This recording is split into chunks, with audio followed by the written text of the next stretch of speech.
সবাইকে স্বাগত জানাচ্ছি আমাদের আজকের এই বিশেষ বিশ্লেষণে। আজ আমরা দেখব কিভাবে ছোট্ট একটা সংখ্যা একটা দেশের কৃষি ব্যবস্থাকে আমূল বদলে দেওয়ার এক শক্তিশালী নকশা বা ব্লুপ্রিন্ট হয়ে উঠতে পারে।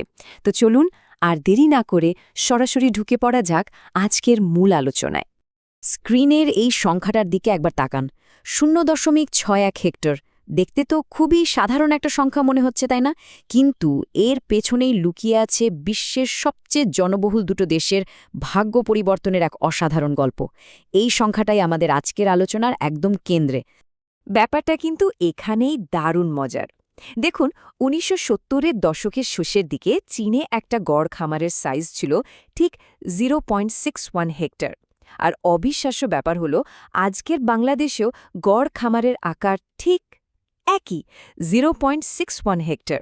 মানে দুটো দেশ তাদের ইতিহাসের দুটো ভিন্ন সময়ে হুবহু একই রকম একটা চ্যালেঞ্জের মুখোমুখি হয়েছে বা হচ্ছে। তাহলে আসল প্রশ্নটা কিন্তু এখানেই উঠছে।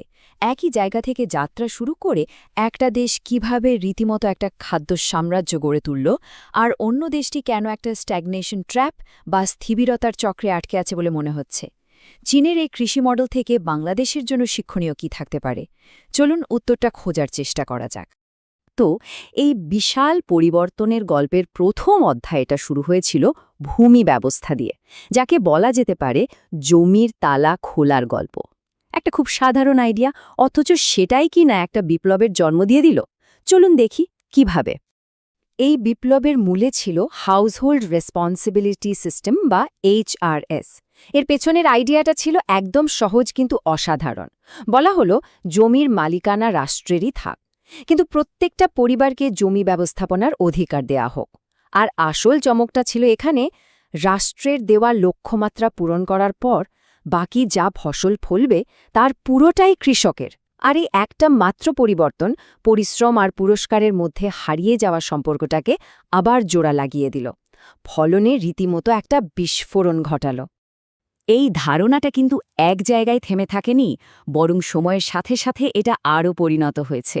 প্রথমে কৃষকরা পেলেন জমি ব্যবস্থাপনার অধিকার, তারপর ধীরে ধীরে বাজার উন্মুক্ত হল, আর শেষমেশ এলো 3টি অধিকারের পৃথকীকরণ নীতি। এর মানে কি? মানে হলো মালিকানা, চুক্তি আর ব্যবস্থাপনার অধিকারকে আইন দিয়ে আলাদা করে দেওয়া হলো। এর ফলে কৃষকের নিরাপত্তা তো থাকলই, সাথে জমিও একত্রিত করে আধুনিক চাষাবাদের পথ খুলে গেল। এই দুটো সিস্টেমের মধ্যে মূল পার্থক্যটা দেখলেই অনেক কিছু পরিষ্কার হয়ে যায়। বাংলাদেশে কি হয়, জমির মালিকানা ব্যক্তিগত, আর দিন দিন তা আরও ছোট ছোট টুকরোতে ভাগ হয়ে যাচ্ছে। আর অন্যদিকে চীন কি করল, তাদের সমষ্টিগত মালিকানা আর নিয়ন্ত্রিত ব্যবস্থার কারণে জমিকে একত্রিত করা অনেক সহজ। আর এটাই জমির খণ্ড বিখণ্ড হওয়া আটকায়, যা বাংলাদেশের জন্য এখন একটা বড় চ্যালেঞ্জ। আচ্ছা, কৃষিতে তো বিপ্লব এলো, কিন্তু এখানে গল্পের শেষ না, বরং একটা সমস্যার সমাধান, আরেকটা নতুন চ্যালেঞ্জ তৈরি করল। কৃষিতে উৎপাদন বাড়ার ফলে লক্ষ লক্ষ শ্রমিকের হাতে এখন আর আগের মতো কাজ নেই। তাহলে এই বিশাল কর্মশক্তি যাবে কোথায়? কারণ সব খামারই সবকিছু নয়। আর এই চ্যালেঞ্জের উত্তর হিসেবেই মঞ্চে এলো টাউনশিপ অ্যান্ড ভিলেজ এন্টারপ্রাইজ বা TVE। এগুলো ছিল গ্রামে গড়ে ওঠা ছোট বড় শিল্প কারখানা, যেগুলো কৃষির উদ্বৃত্ত শ্রমশক্তিকে চুম্বকের মতো টেনে নিল। এই TVEগুলোই হয়ে উঠল চীনের গ্রামীণ শিল্পায়নের আসল ইঞ্জিন, আর শহরগুলোর ওপর জনসংখ্যার ভয়াবহ চাপ কমানোর একটা দারুণ উপায়। এই চার্টটা দেখলে পুরো ছবিটা পরিষ্কার হয়ে যাবে। চীনে একসময় জিডিপিতে এই গ্রামীণ শিল্পের অবদান ছিল 30%-এরও বেশি, ভাবা যায়? আর বাংলাদেশে বর্তমানে কৃষিভিত্তিক শিল্পের অবদান কত? মাত্র 2%-এর আশেপাশে। এই যে বিশাল একটা ফারাক, এটাই কিন্তু সেই স্থবিরতার ফাঁদের একটা বড় কারণ। এবার তাহলে গল্পের তৃতীয় পর্বে আসা যাক, আর সেটা হলো প্রযুক্তির গল্প। হাইব্রিড বীজ থেকে শুরু করে আজকের দিনের ফার্মিং ড্রোন পর্যন্ত প্রযুক্তি কিভাবে ফসলের মাঠের চেহারাটাই পাল্টে দিয়েছে, সেটাই এখন দেখব। শুধু একটা উদাহরণ দিলেই বিষয়টা বোঝা যাবে। হাইব্রিড ধান চীনে প্রায় 52% জমিতে এর চাষ হয়। এই একটা মাত্র প্রযুক্তির কারণে প্রতি বছর বাড়তি 6 কোটি মানুষের খাবার যোগান দেওয়া সম্ভব হচ্ছে।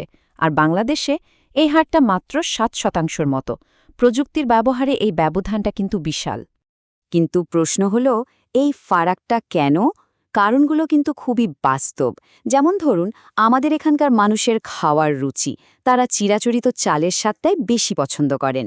তারপর বীজের বাজার নিয়ে কৃষকদের মনে একটা ভয় কাজ করে, নকল বীজ কিনে ঠকে যাওয়ার ভয়।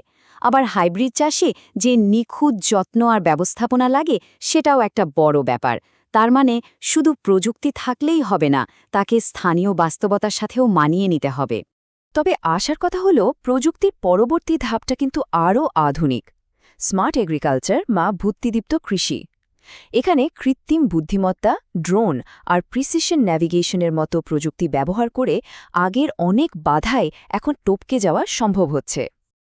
এখন প্রশ্ন আসতে পারে, এই সব দামি প্রযুক্তি সাধারণ কৃষক ব্যবহার করবে কিভাবে? এখানে আসছে এজিটেকাস বা সার্ভিস হিসেবে কৃষি প্রযুক্তির ধারণাটা। ব্যাপারটা অনেকটা খামারের জন্য উবারের মতো। মানে কৃষককে আর দামি ড্রোন বা যন্ত্রপাতি কিনতে হবে না, তারা যখন যতটুকু দরকার সেই সেবাটা ভাড়া করে নিলেই চলবে। এই মডেলটাই লক্ষ লক্ষ ক্ষুদ্র কৃষকের জন্য উচ্চ প্রযুক্তিকে একেবারে হাতের নাগালে নিয়ে আসছে। তো আমরা জমি নিয়ে কথা বললাম, শিল্প নিয়ে কথা বললাম, প্রযুক্তি নিয়েও বললাম, কিন্তু এই পুরো নকশার সবচেয়ে জরুরি অংশটা এখনও বাকি, আর সেটা হলো মানুষ। কারণ প্রযুক্তি যদি হার্ডওয়্যার হয়, তাহলে মানুষই হলো তার সফটওয়্যার। এই চ্যালেঞ্জটা মাথায় রেখেই কিন্তু বাংলাদেশ তার নিজস্ব একটা জাতীয় কৌশল তৈরি করেছে, যার 3টে মূল ভিত্তি আছে। প্রথমত, কৃষির আধুনিকায়ন, যাতে কৃষক ন্যায্য দাম পায়। দ্বিতীয়ত, যুব সমাজের ক্ষমতায়ন, যাতে তারা দেশের জন্য সম্পদে পরিণত হয়। আর তৃতীয়ত, নারীর অংশগ্রহণ নিশ্চিত করা। এই 3টে স্তম্ভই আসলে সেই মানুষদের শক্তিশালী করার জন্য, যারা এই পুরো পরিবর্তনটা ঘটাবে। আর ঠিক এই মানুষকেন্দ্রিক ভাবনার জায়গা থেকেই উন্নয়নের সম্পূর্ণ ভিন্ন একটা দর্শন আমাদের সামনে চলে আসে। একটা অসাধারণ উক্তি আছে, রাষ্ট্র যদি আমাদের কাছে না আসে, আমরাই রাষ্ট্র হয়ে উঠব।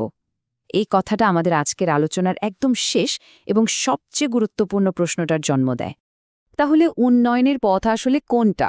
একটা হলো টপ ডাউন বা ওপর থেকে চাপিয়ে দেওয়া নকশা, যেখানে বিশেষজ্ঞরা একটা ব্লুপ্রিন্ট তৈরি করেন আর সাধারণ মানুষ সেটা শুধু গ্রহণ করে। আর ঠিক তার বিপরীতে আছে আরেকটা দর্শন, যেটা হলো অংশগ্রহণমূলক বা নিচ থেকে গড়ে ওঠা, যেখানে উন্নয়ন আসে স্থানীয় চাহিদা থেকে, মানুষের উদ্যোগ থেকে। এখানে মানুষই হল স্ট্র্যাটেজির আসল স্থপতি। আর এটাই আমাদের আজকের শেষ প্রশ্ন। ব্লুপ্রিন্ট নাকি কোদাল? একটা নিখুঁত পরিকল্পনা নাকি লক্ষ কোটি মানুষের সম্মিলিত শ্রম? কোন পথে আসলে একটা জাতির সত্যিকার অর্থে গড়ে ওঠে? উত্তরটা হয়তো কোনো একদিকে নয়, বরং এই দুয়ের সঠিক ভারসাম্যের মধ্যেই লুকিয়ে আছে। ভাবার বিষয়।